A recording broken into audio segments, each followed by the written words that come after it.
कभी कभी रिश्तों में, वर्क प्लेस पे आपसी मतभेद या तनाव होने से हमें बहुत ज़्यादा गुस्सा या आक्रोश आ जाता है।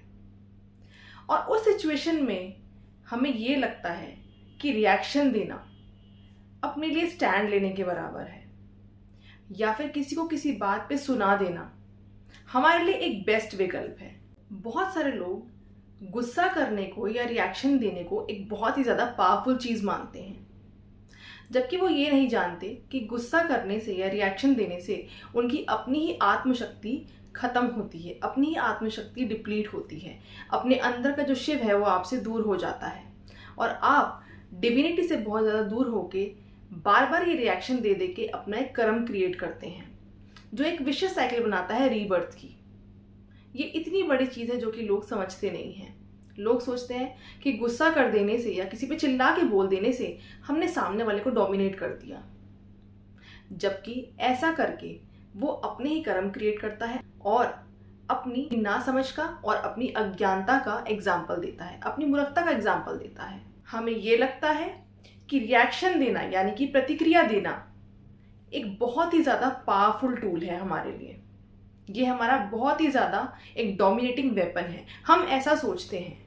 उस टाइम हम उस रिएक्शन से होने वाले नेगेटिव कॉन्सिक्वेंसेस के बारे में बिल्कुल नहीं सोचते, क्योंकि उस टाइम हम अपने माइंड को कंट्रोल कर ही नहीं पाते, हम अपने माइंड को स्टेबल कर ही नहीं पाते।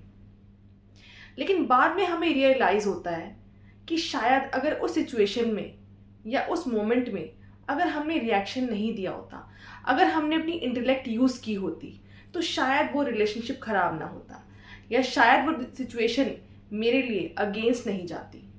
बचपन से शायद हमने एक ऐसा एनवायरनमेंट देखा, हमने एक ऐसी लर्निंग ली जिसमें हमने ये समझा कि शायद रिएक्शन देना ही मोस्ट पावरफुल चीज़ है जो हम लोग अपने लिए कर सकते हैं।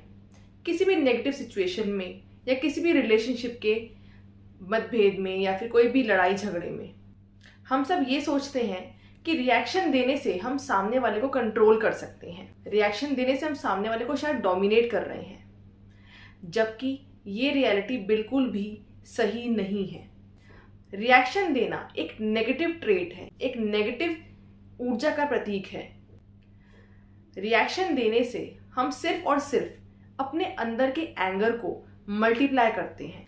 पहली बात तो हमें ये समझनी चाहिए कि रिएक्शन हम देते क्यों हैं, क्या कारण है रिएक्शन देने का। पहले हम एक सोल साइंस को समझते हैं। रिएक्शन देना एक वीक सोल की प्रतिक्रिया होती है, यानी कि जो सोल्स वीक हैं, जो सोल्स एलिवेटेड नहीं है, जो सोल्स अवेकन नहीं है, वही सोल्स शायद छोटी छोटी बातों पे रिएक्शन देती हैं या फिर किसी बड़ी बात को भी पहाड़ बना सकती हैं।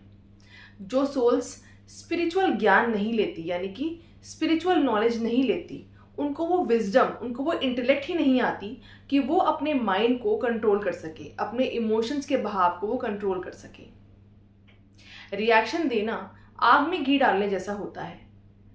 सामने वाला अगर गुस्सा कर रहा है या सामने वाला अगर कोई बात को बिना सोचे समझे कह रहा है और अगर हम भी यही चीज़ कर रहे हैं, तो सामने वाले में और हमारे में कोई फ़र्क नहीं होता।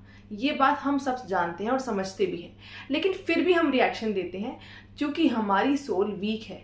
हमने अपनी सोल को अपलिफ्ट करने के लिए कुछ किया ही नहीं। हमने वो जो स्पिरिचुअल टेक्स्ट में ज्ञान दिया है, हमने कभी उसको सुना ही नहीं, कभी उसको अप्लाई तो करना बहुत दूर की बात है। जब हमने वो ज्ञान ही नहीं लिया, तो हम लोग अज्ञानता की वजह से इमेच्योरिटी में जाते हैं, हम लोग इमेच्योरिटी से बिहेव करते हैं और हम ज़्यादातर बातें, कई बार जिन पर रिएक्शन शायद देना होता ही नहीं है बिल्कुल भी, हम उन पर भी रिएक्शन दे जाते हैं। बहुत छोटी छोटी माइन्यूट बातें होती हैं कई बारी, जिसपे शायद कोई रिएक्शन क्या, कोई भी विचार भी, शायद कोई व्यू पॉइंट देना भी कोई ज़रूरी बात नहीं होती, पर फिर भी हम ऐसा करते हैं क्योंकि हम अज्ञानता में होते हैं। बुद्धिमान लोग कभी भी विवाद में नहीं पड़ते, बुद्धिमान लोग कभी भी लड़ाई झगड़ों में अपना एनर्जी को खराब नहीं करते। हमारी ये एनर्जी बहुत कीमती है, जिसे हम रिएक्शन देके यहाँ वहाँ खराब करते रहते हैं।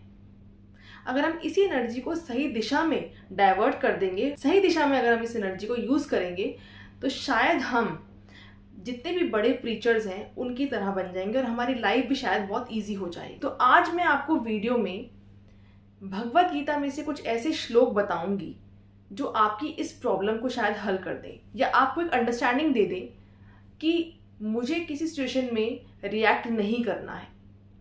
क्योंकि एक ज़रूरी बात है जो मैं आपको समझा दूं कि रिएक्शन देने से आपका सबसे बड़ा नुकसान क्या होता है। रिएक्शन देने से ना ही सिर्फ आपके सोल की एनर्जी डिप्लीट होती है, आपके अंदर जो परमात्मा है, जो शिव है, वो भी आपसे बहुत दूर हो जाते हैं। क्योंकि जब जब हम रिएक्शन देते हैं हम ऑलवेज गुस्से में ही होते हैं, हम हमेशा एंगर में होते हैं। जब हम रिएक्शन देते हैं, जितना ज़्यादा हम अपने गुस्से में होते हैं उतने हम अपने दुख का चिंतन कर रहे होते हैं। दुख का चिंतन कर रहे हैं तो यानी कि हम अपने परमात्मा से बहुत दूर हो रहे हैं। तो जो भी सोल्स हैं जो रिएक्शन दे रही हैं वो कहीं ना कहीं वीक सोल्स हैं जिनकी एनर्जी डिप्लीट हो चुकी है और वो अपने ही कारण हुई है। बिकॉज रिएक्शन देना it's a kind of self torture. किसी ने आपको कोई बात अगर कही है, अब आपको उसको अपने ऊपर लेना है कि नहीं लेना वो आप पे डिपेंड करता है। अगर हमें किसी ने कोई गिफ्ट दिया, किसी गाली की फॉर्म में दिया या किसी कोई बुरी बात के फॉर्म में दिया, किसी इंसल्ट की फॉर्म में दिया, जब हम वो अपने ऊपर ले ही नहीं रहे तो वो गिफ्ट तो सामने वाले के पास ही रह जाएगा ना। यही साइंस हमारे को समझनी है कि जो चीज़ हम अपने ऊपर लेंगे ही नहीं, जो चीज़ हम अपनी सोल में बैठाएंगे ही नहीं, वो चीज़ हमारे अंदर कैसे घर कर सकती है, वो चीज़ हमें कैसे टॉर्चर कर सकती है या कोई चीज़ हमें कैसे इन्फ्लुएंस कर सकती है। यही चीज़ हमें सीखनी है कि अपने माइंड को हमें स्टेबल कैसे करना है, हमें कैसे अपने इमोशंस को कंट्रोल करना है, हमें कैसे किसी भी सिचुएशन से इन्फ्लुएंस नहीं होना। और इसके जो सारे तर्क हैं मैं आपको भगवत गीता से आज देने वाली हूँ।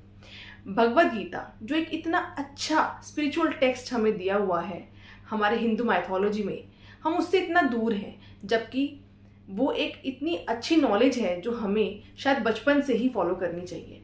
चलो आइए आज की वीडियो स्टार्ट करते हैं विदाउट वेस्टिंग एनी टाइम। मैं आपको भगवत गीता के सांख्य योग के आज 3 ऐसे श्लोक बताऊंगी जो शायद आपकी अंडरस्टैंडिंग को, आपकी मेच्योरिटी को सोल लेवल पे बढ़ा सके और आपको हेल्प कर सके to develop power to not react और power to let go any situation और एनीथिंग। तो भगवत गीता का जो पहला श्लोक है वो है सांख्य योग यानी कि चैप्टर 2 का अध्याय 2 का सांख्य योग का श्लोक नंबर 14। सांख्य योग के श्लोक नंबर 14 में श्री कृष्ण ये समझाते हैं अर्जुन को कि सुख और दुख जो है वो नेचुरल पार्ट्स ऑफ लाइफ हैं। ये फ्लीटिंग एक्सपीरियंसेस है, यानी कि क्षणभंगुर एक्सपीरियंस, आने जाने वाली चीज़ें। तो इन सुख और दुख से हमें विचलित नहीं होना चाहिए, हमें इन्हें टॉलरेट करना चाहिए, हमें इनको एक्सपीरियंस करना चाहिए विदाउट गेटिंग डिस्टर्ब्ड, यानी कि न्यूट्रल स्टेट में रह के। श्री कृष्ण ये समझाते हैं कि ह्यूमन बॉडी के जो 5 सेंसेस हैं, senses of sight, smell, taste, hearing and touch, जब भी ये 5 सेंसेस मटेरियल वर्ल्ड के संपर्क में आते हैं, ऑब्जेक्ट के संपर्क में आते हैं, तो ये सेंसेशंस कॉज करते हैं जो कि टेम्परेरी होती हैं। यानी कि इन 5 सेंसेस से होने वाले आपके जो भी एक्सपीरियंसेस हैं वो सब टेम्परेरी होते हैं। हियरिंग का एग्जांपल ले लेते हैं, बिकॉज हम रिएक्टिंग की बात कर रहे हैं। तो हम कोई चीज़ जो हम सुनते हैं उसी पर तो हम रिएक्ट करते हैं। तो ये है हमारा सेंस ऑफ हियरिंग, जिसकी वजह से हमें कोई एक्सपीरियंस हुआ और उस पर हमने रिएक्ट करा। तो लेकिन ये जो सेंसेस से जो भी हमारे को एक्सपीरियंस हो रहे हैं ये सब टेम्परेरी हैं। श्री कृष्ण जी बार बार ये समझा रहे हैं अर्जुन को कि ये सब टेम्परेरी है। इन सेंसेशन से होने वाले सुख और दुख जो है वो परमानेंट नहीं है। जो भी हमें ये सेंसेशन या एक्सपीरियंसेस होते हैं ये सब मौसम की तरह है, ये सब सीजन्स की तरह है जो कि आने और जाने वाले हैं। आप सोचिए ना इस बात को कि जो ठंडा पानी आपको गर्मियों में प्लेजर देता है, आपको संतुष्टि देता है, वही ठंडा पानी क्या आपको सर्दियों में भी संतुष्टि देगा? सर्दियों में तो आप ठंडा पानी नहीं पिएंगे, आप गर्म पानी पिएंगे। तो जैसे ये ऋतुएं आने जाने वाली हैं वैसे ही सेंसेशन से हुए हुए दुख और सुख भी आने जाने वाले हैं, ये परमानेंट नहीं है। तो यानी कि हैप्पीनेस और सोरोज जो भी हमारे को सेंसेशंस की परसेप्शन से आते हैं वो टेम्परेरी हैं और हमें उनको उतनी पावर नहीं देनी चाहिए अपने आप को इन्फ्लुएंस करने। अगर इन सेंसेशन से, इन एक्सपीरियंसेस से जो हमारे को सेंसेस से हो रहे हैं, अगर हम इनसे अपने आप को इन्फ्लुएंस होने देंगे, अपने माइंड को इन्फ्लुएंस होने देंगे, तो हम पेंडुलम की तरह लेफ्ट राइट ही होते रहेंगे और ऐसे ही हमारा जो माइंड है वो भी कभी स्टेबल नहीं रहेगा। इसीलिए हर पर्सन को ये प्रैक्टिस डेवलप करनी चाहिए टू टॉलरेट और एक्सपीरियंस एनी हैप्पीनेस और sorrow arising out of sensation with tolerance and patience। हर पर्सन को ये प्रैक्टिस डेवलप करनी चाहिए to experience these happiness and sorrows by not getting disturbed, यानी कि न्यूट्रल स्टेट में रह के। और इसके लिए बुद्धिज्म में विपासना की टेक्निक बताई गई है। विपासना मीन्स सेल्फ ऑब्जर्वेशन से लर्निंग या फिर सेल्फ नॉलेज। विपासना में हम सीखते हैं अपने बारे में अवेयरनेस, यानी कि विपासना से हम डेवलप करते हैं awareness of our every moment, कि हर वक्त हर मोमेंट सोल अपने आप को ऑब्जर्व कर रही है कि वो क्या कर रही है। विपासना के बारे में मैं आपको आने वाली वीडियोस में डिटेल में समझाऊंगी कि विपासना करने से आपकी टॉलरेंस पावर बढ़ती है। बुद्धिज्म में विपासना को बहुत ज़्यादा प्रमोट किया जाता है बिकॉज इससे हमारी टॉलरेंस पावर बढ़ती है, हमारा पेशेंस लेवल बढ़ता है और हम सीखते हैं how to not react, how to let go the things which are not important for us. अब हम बढ़ते हैं अपने दूसरे श्लोक की तरफ। सांख्य योग का सेकेंड श्लोक जो आपको ये अंडरस्टैंडिंग देगा कि आपको रिएक्ट नहीं करना है, वो है श्लोक नंबर 15। श्लोक नंबर 15 में श्री कृष्ण अर्जुन को क्या समझाते हैं? श्लोक नंबर 15 में श्री कृष्ण अर्जुन को ये समझाते हैं कि जो व्यक्ति सुख और दुख से विचलित नहीं होता, वही व्यक्ति मोक्ष को प्राप्त कर सकता है, वही व्यक्ति लिबरेशन की तरफ जा सकता है। श्री कृष्ण अर्जुन को समझाते हैं कि जब आपको किसी दुविधा से बाहर निकलना हो, आपको हैप्पी या सॉरो सिचुएशन से प्रभावित ना होना हो, तो अपने से ये आप 2 क्वेश्चंस पूछिए।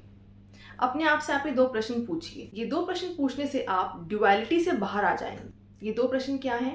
पहला प्रश्न तो ये है कि हमें सुख या फिर हैप्पीनेस क्यों चाहिए, और दूसरा प्रश्न ये है कि हमें जो ये मटेरियल हैप्पीनेस है, ये जो भौतिक सुख है, ये हमें परमानेंट हैप्पीनेस क्यों नहीं दे पाते। क्योंकि मैक्सिमम लोगों के लिए हैप्पीनेस का मतलब मटेरियल चीज़ों से होता है कि अगर उनको लाइफ में एक अच्छी जॉब मिल जाएगी, एक अच्छा घर मिल जाएगा, अच्छी इनकम अगर हो जाएगी उनकी जॉब में, तो वो सोचते हैं कि वो लोग खुश हैं। लेकिन ये रियलिटी नहीं है। आइए इन 2 प्रश्नों के उत्तर जानते हैं कि हमें सुख क्यों चाहिए होता है और मटेरियल सुख हमारे को परमानेंट सुख क्यों नहीं दे पाते। तो पहले प्रश्न का उत्तर ये है, हम सब उस डिवाइन पावर के अंश हैं, हम सब परमात्मा के अंश हैं और परमात्मा सच्चित आनंद है, यानी कि pure bliss, eternal pure happiness है। परमात्मा अनंत सुखों के महासागर हैं और हम उस महासागर के छोटे से एक अणु अंश हैं। जैसे एक बच्चा अपने माँ बाप की ओर आकर्षित होता है, उसी प्रकार से हम सब जो अणु अंश हैं, हम अपने मूल अंश की तरफ आकर्षित होते हैं। क्योंकि हम अनंत सुख के महासागर परमात्मा के अंश हैं, तो इसीलिए हम उस असीम आनंद महासागर की ओर आकर्षित होते हैं और इसीलिए हम संसार के हर एक कार्य में हर वक्त सिर्फ और सिर्फ सुख ढूंढते हैं और हम हर कार्य को सुख प्राप्त करने का माध्यम बनाते हैं। अब दूसरा प्रश्न कि हम भौतिक सुख यानी कि मटेरियल हैप्पीनेस से परमानेंटली हैप्पी क्यों नहीं रहते। देखो, हम सब उस डिवाइन पावर के अंश हैं, तो हम सब डिवाइन सोल्स हैं और हम सब का जो नेचर है वो दिव्यता से भरा हुआ है, वो डिवाइन है। लेकिन जो डिवाइन हैप्पीनेस है वो क्या होती है? डिवाइन हैप्पीनेस वो असली, वो रियल हैप्पीनेस है जिसकी ये 3 क्वालिटीज होती हैं। पहला, ऐसी खुशी इनफाइनाइट होती है। दूसरा, ऐसी खुशी एवर फ्रेश होती है, यानी कि एवर लास्टिंग होती है। ऐसी खुशी परमानेंट होती है। ये आपको हर सिचुएशन में, चाहे सुख है चाहे दुख है, इंटरनल हैप्पीनेस देगी। ये होती है आपकी divine happiness, which is different from material happiness. तो अगर आपको डिफ्रेंशिएट करना है कि मुझे कोई चीज़ परमानेंट सुख दे रही है कि नहीं दे रही है, तो आपको अपने आप से 2 क्वेश्चन पूछने चाहिए। ये जो डिवाइन हैप्पीनेस है, ये सिर्फ और सिर्फ आपको परमात्मा में मिल सकती है। सिर्फ और सिर्फ आपको सच्चित आनंद परमात्मा से मिल सकती है, परमात्मा के ज्ञान से मिल सकती है, परमात्मा के ध्यान से मिल सकती है। और ऐसी खुशी का कोई कंपैरिजन हो ही नहीं सकता। ऐसी खुशी जो हमें हमारे सेंसेस के मटेरियल ऑब्जेक्ट से संपर्क में आने से मिलती है, वो टेम्परेरी होती है, वो एक शॉर्ट टाइम ऑफ पीरियड के लिए होती है, वो कभी भी परमानेंट नहीं होती। देखिए ना, अगर आज मेरे पास एक गाड़ी आई है, अगर आज मैंने एक बंगला खरीदा है और कल को अगर मेरे पास वो चीज़ें ना रही, तो मैं क्या होंगी? मैं दुखी हो जाऊंगी। अगर मुझे ये ज्ञान नहीं है, अगर मैं अज्ञानता के मार्ग पर चल रही हूँ, तो मटेरियल हैप्पीनेस को मैं अपनी सोल हैप्पीनेस मानूंगी। तो इसीलिए आपको हैप्पीनेस को डिफरेंशिएट करना चाहिए। इस डिफरेंस को रियलाइज करके हम ड्युअलिटी से बाहर आ जाते हैं। और इस ड्युअलिटी से बाहर आने के बाद कोई भी मटेरियल एनर्जीज हमारी हैप्पीनेस को या सॉरोस को इन्फ्लुएंस नहीं कर पाती। अब मैं आपको सांख्य योग का 3rd श्लोक बताऊंगी, श्लोक नंबर 56 यानी कि श्लोक नंबर 56। श्लोक नंबर 56 में श्री कृष्ण हमारे को ये समझाते हैं, जो मनुष्य दुख में विचलित नहीं होता और सुख की लालसा नहीं करता, और जो व्यक्ति अटैचमेंट, फियर, एंगर इन सब से दूर है, वही सच्चा मनीषी कहलाता है, वही स्टेबल माइंड का पर्सन कहलाया जाता है, वही स्टेबल माइंड का सेज यानी कि ऋषि मुनि कहलाया जाता है। श्री कृष्ण कहते हैं कि जो भी व्यक्ति स्पिरिचुअली एनलाइटेंड है, स्पिरिचुअली अवेकन्ड है, ऐसा व्यक्ति किसी भी मटेरियल फर्टिलिटीज यानी कि भौतिक ऐश्वर्यों से इन्फ्लुएंस नहीं होता। वो किसी भी ग्रीड से, एंगर से, अटैचमेंट से इन्फ्लुएंस नहीं होता। और ऐसे व्यक्ति जिनका ध्यान मटेरियल चीज़ों से इन्फ्लुएंस नहीं होता है, ऐसे व्यक्तियों का ध्यान परमात्मा की तरफ होता है। ऐसे पर्सन्स का जो माइंड है वो परमात्मा की डिवाइन पावर को प्राप्त कर पाता है, क्योंकि उनका जो माइंड है वो परमात्मा की तरफ स्थित होता है, इसलिए उनका माइंड स्टेबल रहता है। यदि कोई भी मनुष्य अपने मन को दुखों की चिंता करने के लिए अनुमति दे देगा तो उसके मन में भगवान का चिंतन समाप्त हो जाएगा। और ऐसे व्यक्ति जिनके मन से भगवान का चिंतन समाप्त हो जाता है या भगवान का चिंतन कम हो जाता है, उनके ज्ञान का पतन हो जाता है। और ऐसे व्यक्ति जिनका चिंतन भगवान की तरफ समाप्त हो जाता है या जिनका चिंतन भगवान की तरफ से हट जाता है, उनका मन पतन की तरफ चला जाता है, उनका ज्ञान डिप्लीट हो जाता है, उनकी जो सोल है वो डिप्लीट हो जाती है। और यही है प्रोसेस ऑफ सेल्फ टॉर्चर, जिसमें हम अपने प्रेजेंट मोमेंट में जीने की बजाय अपने पास्ट के दुखों की तरफ चिंता करते रहते हैं, अपने फ्यूचर की चिंता ज़्यादा करते हैं और अपने प्रेजेंट मोमेंट्स को कम ऑब्जर्व करते हैं। जब हम अपने प्रेजेंट में नहीं होते तो हम अपने प्रेजेंट की पावर को नहीं समझ पाते।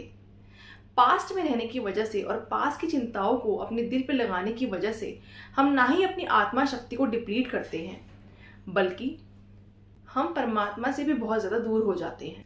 लेकिन यदि एक मनुष्य ये बात समझ पाए कि पास्ट को छोड़ सके और फ्यूचर की चिंता ना करके अपने प्रेजेंट में अपने आप को लेके अवेयर रहे, ऐसे व्यक्ति की जो प्रॉब्लम है वो श्रिंक हो जाती है टू हर टॉलरेबल साइज। यानी कि प्रॉब्लम इतनी बड़ी भी नहीं होती जितना हम उसको बना देते हैं, बिकॉज हम उस एक थॉट को इतनी पावर देते हैं वो अपने आप बड़ी हो जाती है। इसीलिए सिमिलरली अगर हमारा माइंड एक्सटर्नल प्लेजर्स को ज़्यादा क्रेव करता है तो हम अपने डिवाइन कंटेम्पलेशन से बहुत ज़्यादा दूर हो जाते हैं, हम परमात्मा की शक्तियों से बहुत ज़्यादा दूर हो जाते हैं और इस प्रकार ज्ञान के स्तर पर हम बहुत ज़्यादा गिर जाते हैं। तो मुझे इन 3 श्लोक से ये निष्कर्ष मिला कि अगर हमारे को अपने अंदर टॉलरेंस पावर बढ़ानी है, नॉट रिएक्टिंग की पावर को बढ़ाना है, तो हमें अपनी इंटेलेक्ट बढ़ानी होगी, हमें अपनी सेल्फ नॉलेज को बढ़ाना होगा, हमें परमात्मा का ज्ञान लेना होगा। क्योंकि जो ज्ञान सही है अगर हमने वो अपने माइंड को फीड नहीं किया तो जो चीज़ें हमारे माइंड के लिए सही नहीं है वो हमारे माइंड को ग्रोप कर लेती हैं। ये हमारे हाथ में होता है कि हमें किसी चीज़ को अपनी पावर बनाना है या अपने पतन का कारण। रिएक्शन देना खुद को सेल्फ टॉर्चर करने के बराबर है। किसी भी सिचुएशन में रिएक्ट करने से पहले आप सिर्फ एक बात का ध्यान रखें, अगर सामने वाला आपको नहीं समझ रहा या अगर आपको उसकी बात समझ में नहीं आती, आपके अगेंस्ट ही वो चीज़ वो बोल रहा है या वो बात आपके हिसाब से नहीं कर रहा है, तो ये तो एक बेसिक ह्यूमन बिहेवियर है।